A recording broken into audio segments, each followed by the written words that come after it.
Tēnā koutou katoa, nau mai, haere mai. Welcome to the session with the team from DLA Piper. Ko tēnei tāku mihi, ki ngā mana whenua o te rahi nei, ko ngā tūhahuriri. Ka mihi hoki o ki ngā tohu o te rahi nei. My name's Dave. I'm a career consultant at UC Careers. We can help you with all things career related, from deciding what your dream job might be, to helping you succeed in securing employment, both while you're studying and when you've finished your degree. We've got 40 minutes today for the presentation from DLA Piper, and we'll have 10 minutes for questions after that. But please feel free to pop any questions into the chat as they come up. I'm looking forward to hearing all about DLA Piper, so welcome to the team and thanks for being here today. Thanks very much, Dave, and kia ora koutou. Thanks for joining us today, and thanks very much for having us. We do always love having the opportunity to talk a little bit about DLA Piper, some of the things that we're most proud of, and then what we all do here at the firm. We've got a few people to speak today. I'm Nick Valentine. I'm a partner in the Auckland office, and I'm the head of our intellectual property and technology team.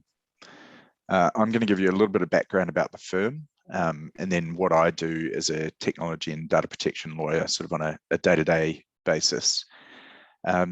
We've got Grace, who will then speak. Grace is a lawyer in my team, and then Sundaresh, who recently joined the firm as a lawyer in the real estate team.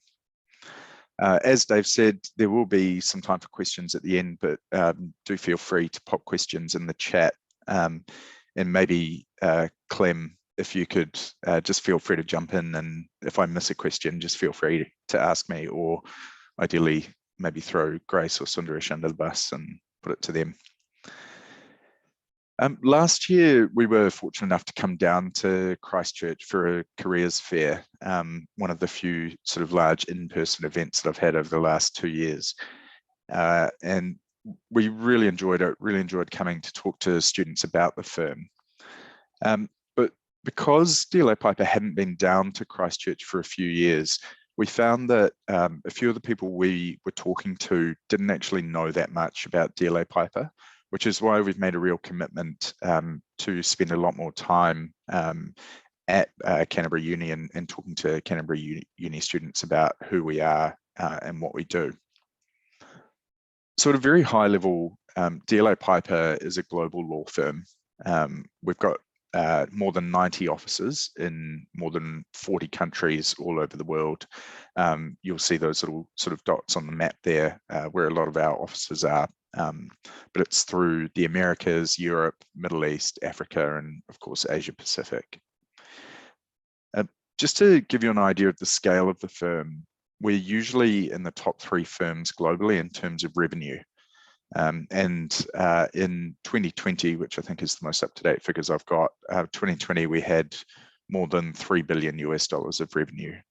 So it's a pretty significant organization. And we're also consistently recognized as one of the most powerful law firm brands in the world by independent ratings agencies.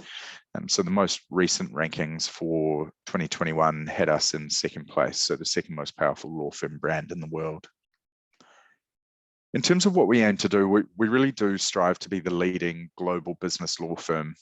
We do that by delivering quality and value to our clients. And as I'll take you through shortly, really contributing to the communities that we operate in. One thing that we're really proud of is that we challenge the status quo.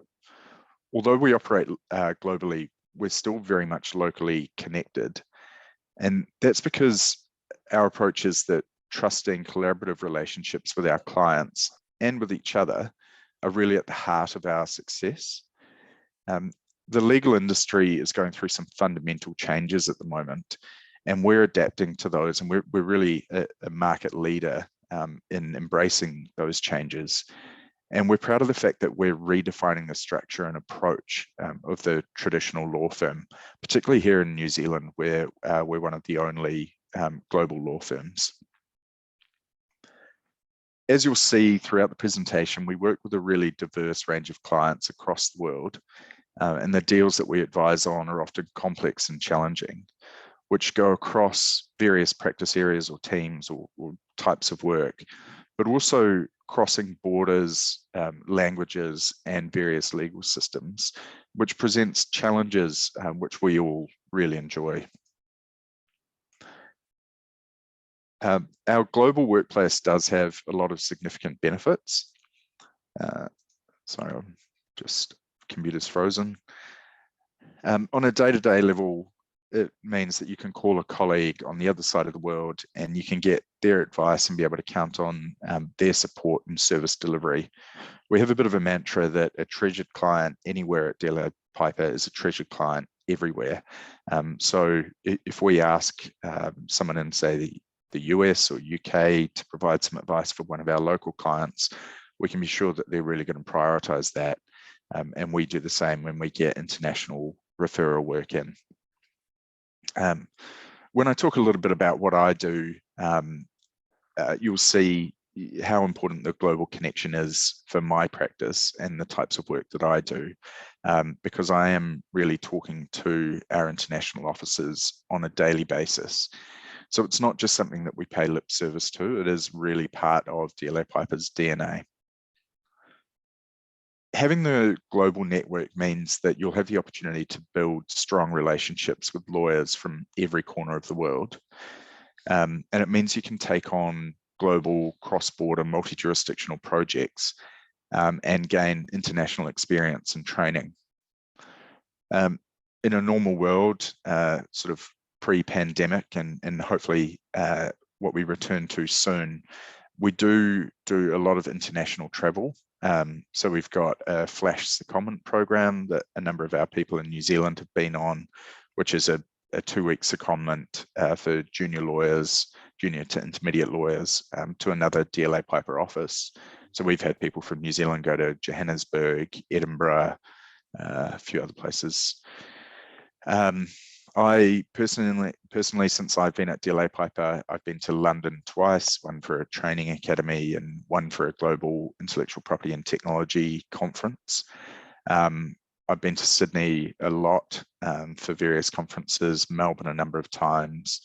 And just before COVID hit, I was due to go to Amsterdam for another training activity, which I was pretty pumped about. And then it got cancelled. And so I got the awesome opportunity to do that training academy online on European time zones, but this I won't drone on about that slight sore point. Our country managing partner is often quoted as saying that if you don't have a passport and you're only keen to work in the local market, then DLA Piper might not be the firm for you. So that global connection and global coverage really is one of our key differentiators in the market here. We were the first global law firm in New Zealand, and we think that that brings significant benefits to all of our people. But to understand the firm, you do need to have a sense of our values, which are up on the screen now. These values came about, they were refreshed and really embedded following an extensive global exercise in 2019. And they really do underpin everything that we do. So from working with our clients in the sort of legal work we do, through to our community commitments, which are demonstrated through pro bono, diversity, inclusion, and ESG initiatives, which I'll cover in a little bit more detail shortly. But to summarize, the 4 core values that we've got are be supportive, be collaborative, be bold, and be exceptional. And there's a lot of behaviors that sit behind those values, some do's and don'ts and some expectations that come with them, which I won't go into in detail today. But when you join DLA Piper, one of the first things that you'll go through is really an understanding of what those values are and how we carry them through in what we do every day. Do you mind going to the next slide, Clem? So just over the next few slides, I'll run through some of the ways that we demonstrate living our values and how we focus on contributing to the communities that we operate in. And firstly, there's this fairly broad heading of responsible business and a little bit of a timeline of some of the key milestones in the New Zealand firm in terms of our contribution. First and probably foremost, we have a really deep commitment to all of the pro bono work that we do and our market-leading pro bono program. Basically, we work with individuals and organisations that couldn't otherwise afford lawyers. We provide advice across a wide range of specialisms and geographies, and it's something that I really enjoy getting involved with. So just by way of example, some of the pro bono clients I've done work for over the last 12 months are the New Zealand Green Building Council, Fred Hollows Foundation, the Prince's Trust, and the Starship Foundation. Just in terms of how that actually flows through at an operational level, every lawyer at the firm is encouraged to do at least 35 hours a year of pro bono work. In reality, most people do a lot more than that. And that is actually included in your financial reporting and your budget for the year. So it's not just something that you do off to the side. It is something that all of us, from partners through to junior lawyers, we're all measured on it. In addition to those at least 35 hours, all of our employees are given 2 days a year to participate in firm organised volunteering activities in the community. So from our perspective, for our people, it's an opportunity to help vulnerable people in the community. So we work with law centres and frontline agencies, and that means that you could find yourself providing advice on topics like asylum and immigration, unlawful detention, and sometimes even sort of commercial and business advice to our pro bono clients. Just as an example of something we're doing at the moment, currently doing a lot to support female judges in Afghanistan. And Grace, I know that you're quite heavily involved in that. So do you mind just giving a bit of an overview about what that involves? Yeah, sure, Nick. Hi, everyone. So yeah, as Nick said, we've had the opportunity to assist female judges in Afghanistan, and that involves helping them with visa applications into Australia. So we're working in collaboration with DLA Piper Australia, and each of us have been paired up with an Australian colleague, and we work together to manage that file and ensure that the client, being the judge in Afghanistan, has all the information they need to help fill out these application forms and ensure a seamless process in gaining entry into Australia. So it's been a really rewarding and fulfilling exercise for me, knowing that I am making a difference to these judges' situation at the moment, which is pretty dire, but yeah, something I've really enjoyed at the firm is getting involved with these extra pro bono matters and assisting people. And I think the reason I just wanted to highlight that as an example is because it's a program that we were able to mobilize really quickly as soon as the issues started to arise. And with our global reach and global resources, something that we're able to actually deliver real benefit on. So it's something that I think we're all quite proud of. And as Grace touched on, our pro bono program gives you the opportunity to help out pro bono clients in New Zealand, but also much further afield. So we have a not-for-profit affiliate called New Perimeter, which helps our lawyers provide pro bono legal assistance to underserved regions around the world. And just as an example, in 2018, one of our staff members in New Zealand went to Zambia to teach legal writing as part of this program. And we've currently got an opportunity for a sort of junior to intermediate lawyer to go on secondment to Vanuatu for, I think, about 9 months to help with some legal training there as well. To deliver on our commitment of providing equal opportunity and breaking down barriers faced by underrepresented groups when entering law, we've partnered with the Prince's Trust, and in 2020 we launched our Head Start New Zealand program, which is a 1 to 5 year program backing secondary school students through tertiary education and providing mentoring, internships, and financial support. And up on the screen there are 2 of the students participating in the program, along with a few of our people. Do you mind just going on to the next slide? So another thing that we're really proud of and underpins pretty much everything we do is our commitment to making DLA Piper a much more diverse and inclusive place to work. Diversity and inclusion underpins how we live our values and really everything that we do. So at its heart, we believe that everyone has a voice and that everyone's voice counts. We're committed to providing an inclusive working environment and an inclusive culture across the firm where everyone can really bring their authentic self to work. And we implement this at sort of an operational level through our diversity and inclusion committees, which over 1/3 of our staff in New Zealand are involved in. So the 4 committees, there's Thrive, which promotes and enhances our workplace agility and wellness, including with a focus on mental health. Iris, which promotes an inclusive work environment for colleagues who identify as part of the rainbow community. Law, which stands for Leadership Alliance for Women, which is about supporting gender balance at all levels in DLA Piper.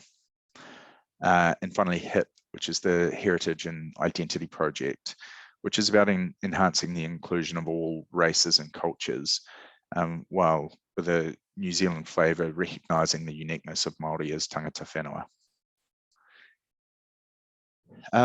Recent initiatives on the diversity and inclusion front that we're really proud of, launching our enhanced parental leave policy. We became Rainbow Tech accredited. We launched our gender transitioning policy, and we've hosted a number of events, including our Thrive event, which is the photo on the screen, where we had Grant Pritchard, who's a workplace mental health advocate who works at Spark, Chloe Swarbrick, obviously from the Green Party, and Emma Madron, who's the General Manager at Starship Child Health and the Vice President of Children's Healthcare Australasia.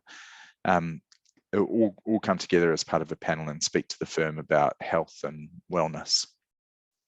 On a personal level, on the parental leave policy, that was quite near and dear to my heart and something I was incredibly proud of, given my wife's been on parental leave 3 times at 3 different organisations with sort of varying levels of parental leave policy and support. So I know kind of firsthand how much of a difference that can make. So we commissioned an independent survey into various parental leave policies around the market and presented a number of options. And we went with what was presented as the super bold option of 26 weeks paid primary care leave and 4 weeks secondary care leave, which it just makes a massive difference to our people who are in those early stages of starting a family.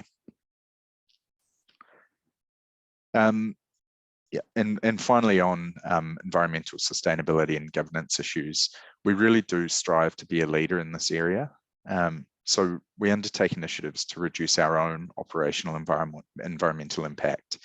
And we believe that our greatest contribution to a sustainable environment is the advice and support that we provide our clients.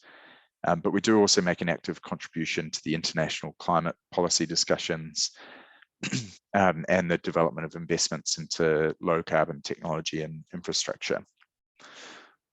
The firms, DLA Piper globally has a number of science-based targets that we're working towards to halve our emissions by 2030.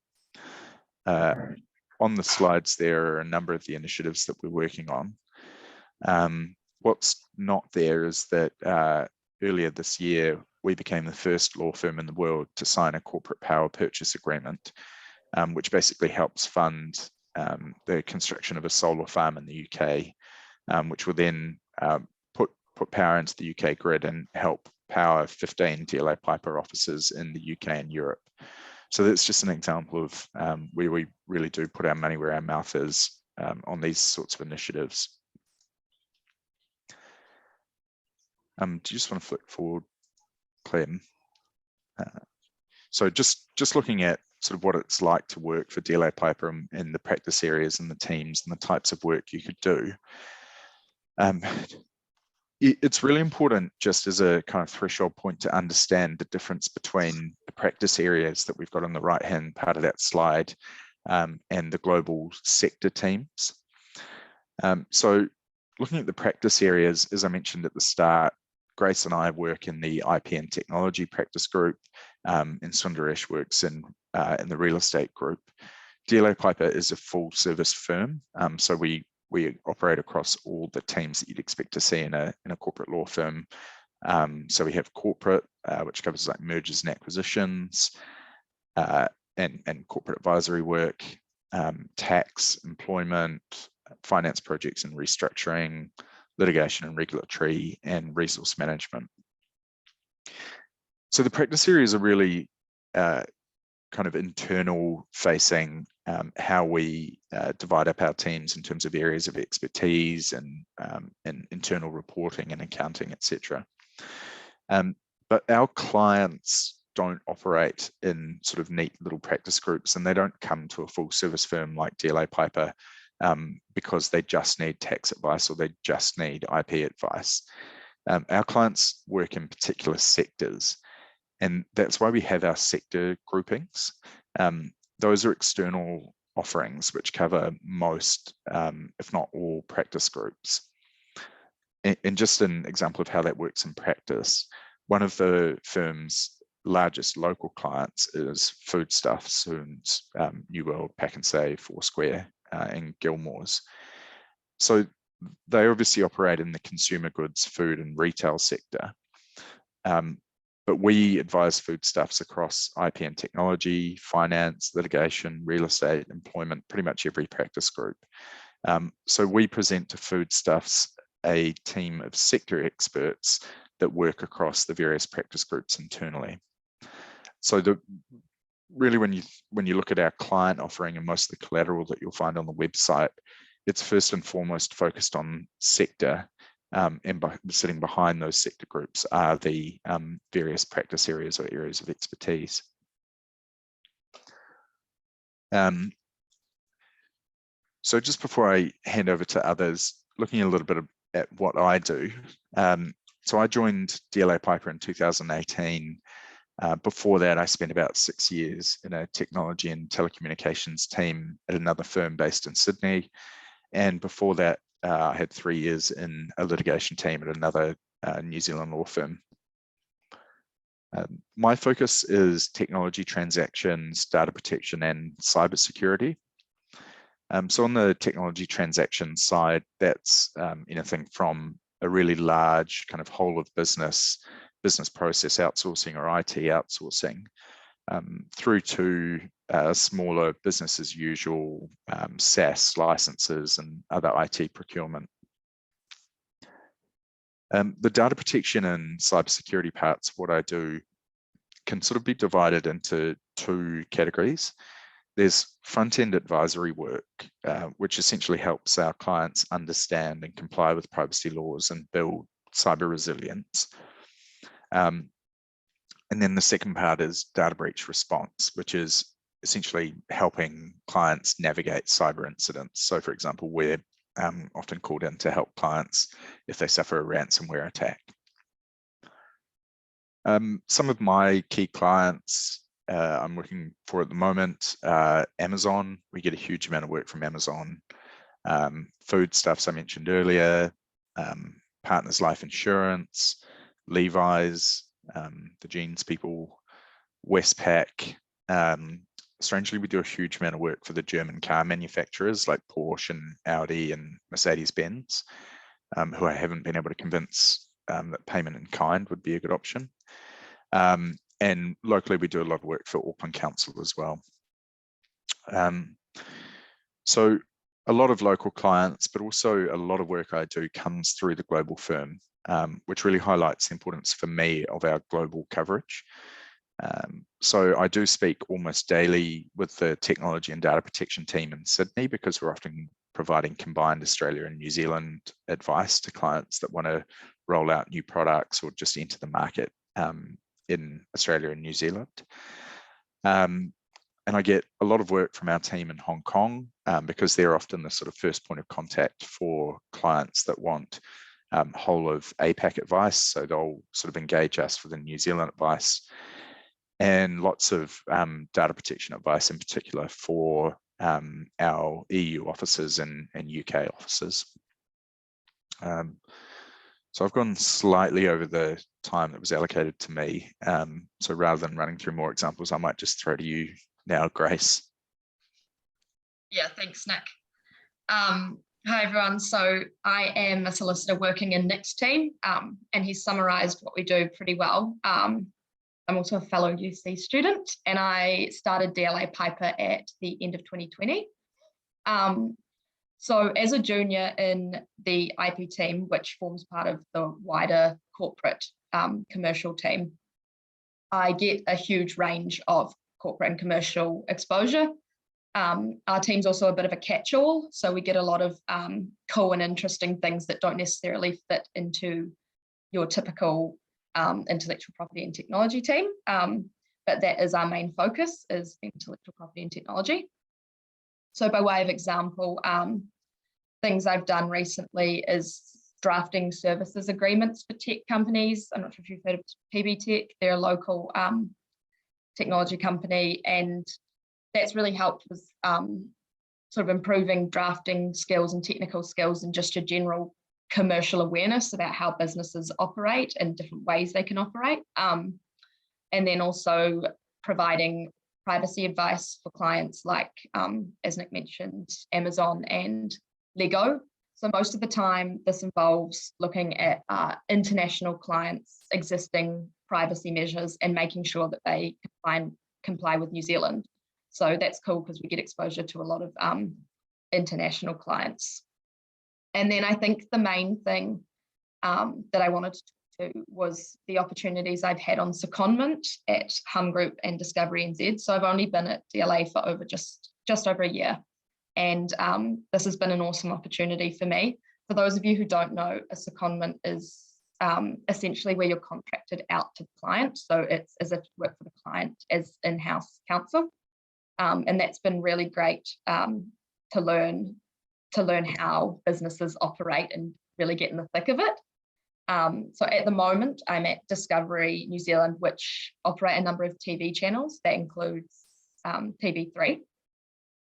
And at Discovery, I do a lot of drafting and negotiating commercial agreements, which means I get to work with production companies and program distributors all over the world to get international shows on New Zealand TV. And then the other part of the job that I really enjoy is drafting the production agreements for shows like The Block and Dancing with the Stars. And that involves working with a lot of really talented industry professionals. So yeah, on the whole, that's been a really valuable experience for me. And then I guess outside of work, DLA is really committed to giving us extracurricular opportunities. So I'm a member of Thrive, which Nick talked about, the Health and Wellbeing Committee, and we organise initiatives to improve the wellbeing of people at DLA. So for example, we organise flu jabs to come to the office each year, that sort of thing. And then Community Care Committee, which is giving back to those people in the community. One of my favourite activities we did was planting trees at Cornwall Park, and we've done packaging food parcels at the City Mission.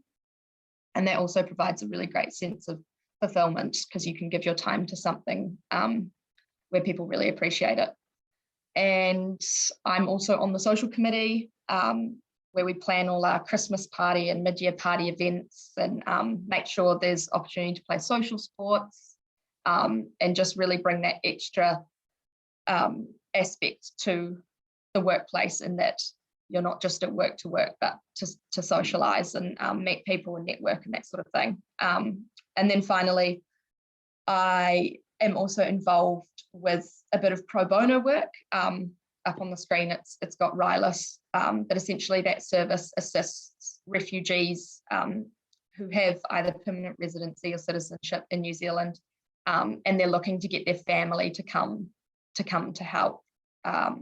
to come into New Zealand, and we help them with those applications. It's quite similar to the Judges in Afghanistan initiative, but that once again is really, really rewarding work.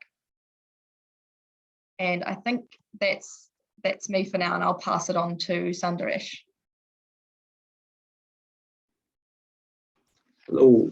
So I'm Sundaresh, and I work in the real estate team, as I think it's mentioned. So real estate, sorry, just a bit about myself first. I graduated in 2020, and I started my career in a kind of small general practice firm for about a year before coming to DLA Piper. And before joining DLA Piper, I was kind of concerned, will I have the same kind of exposure? Will I just kind of feel like a cog in the machine, moving into a big firm for the first time? And I guess in the past 6 months that I've been here, all those fears have kind of evaporated. And I find myself really like quite involved in every matter that we do, whether it's, drafting documents or even dealing and negotiating with clients. And on the other side, it's quite good experience for a junior starting out. So real estate, like Nick mentioned, we practice across different sector groups, and my team does the real estate side of work across different sectors. So like Nick mentioned, foodstuffs, council, Amazon. We also do some work for Inca, which is a franchisee of IKEA, and a whole bunch of solar panel projects as well. So on the real estate side, we also help with M&A support. So where the corporate team deals with M&A, international or local, and there's a property aspect involved. That's when we come in and kind of advise on all that exciting real estate parts of it. So just everyday work would kind of be acquisitions, disposals of real estate, commercial leasing, developments, and like I said, across different sectors. So it's quite different every day. Every day is a new day, and one day you're doing FMCG kind of retail leases for foodstuffs, and another day you're doing energy infrastructure as you work on like a solar panel license for an international energy provider. So in that way, real estate sounds a bit more exciting than what some people might think it would be. And one other exciting thing that I haven't personally been involved in, but one of the partners on our team is working on is Toko, which is kind of a digital token developed by DLA, which tokenizes real world assets to try and democratize fundraising and get more people involved in investing in kind of real property or art and stuff like that. So I think I might get involved in it pretty soon. So it's pretty exciting. It's quite new. And I think we're the only firm who's done something like this. So that's quite exciting as well. Yeah, I think there's some examples there, but yeah, I think I covered most of it. So, it's quite diverse. So even if you start working in whichever practice area, like IPT, real estate, corporate or tax, you're still going to end up exposed to quite a large variety of different work across different sectors, which I think is really exciting and keeps me coming in to the office every day. Cool. So I think that's me. Awesome. Thank you, Nick, Grace, and Sundaresh. That was awesome to hear. I am Clementine. I know it says Kirsty, which is really confusing. But I'm not Kirsty, I'm Clementine, and I'm going to run you through the recruitment process. Just before I do that, I wanted to touch on some of the things that Nick mentioned with our values. And just on sort of like a personal level, want to express that I really genuinely believe those values are upheld in the firm. I was a solicitor for 2 years at DLA, and recently have had a career change. And in telling the firm that, they were so accommodating and actually allowed me to change careers to the HR team within the firm. So just thought I'd leave that as like a little note that the firm really is supportive, collaborative, and I've really experienced that firsthand. So going into the recruitment process, we have 3 opportunities for you to consider. So for individuals who are in their final year of study, we have a select number of clerkships in our Auckland and Wellington offices. For individuals who are in their second to last year of study, there are summer clerk opportunities. And for individuals who are completing a 5-year degree in their 3rd year of study, they can apply to our Insight program. Usually this runs in the August-September break and is a 3-day program giving you a flash insight into what it is like working at a commercial law firm. In terms of what we are looking for, we look for candidates with a commercial outlook, leadership and teamwork skills, interpersonal skills, and the ability to get to the heart of the problem. We also look for creativity, organisation, and adaptability. If you are interested in applying, applications open on Thursday, 10th of March, and they close on the 28th of March at 12 p.m. When you apply, you will need to upload your cover letter, CV, and academic record, and then you will be invited to complete a one-way video interview. The video interview sounds a little bit scary, but we actually think it's a fun way for you to sort of demonstrate you as a person and it not just be sort of a piece of paper that you submit. So yeah, we encourage you to get creative with that and sort of use it as a chance to showcase yourself. And finally, are there any questions for the panel?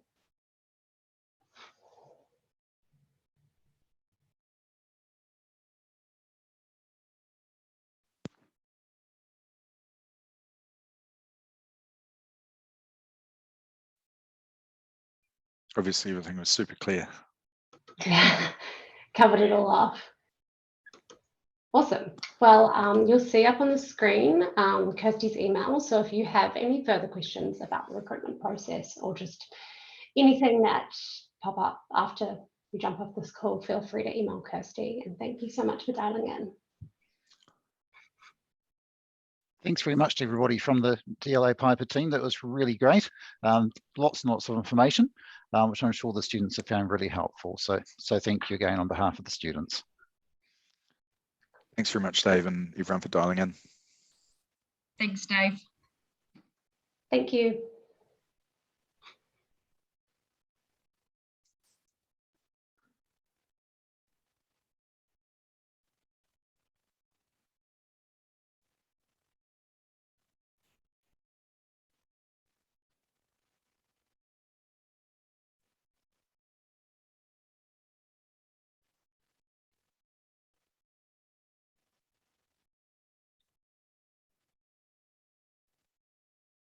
Cool, thanks, Kirsty. Looks like we're peaked on about 20 people. It will be going to a wider audience. Obviously, it's being recorded, so we'll post it up on our website so that people who aren't able to make it to the live session can still access all of that cool stuff. Great, thanks so much. Appreciate your time. Cool. See you guys. Have a lovely day. Bye. Thank you.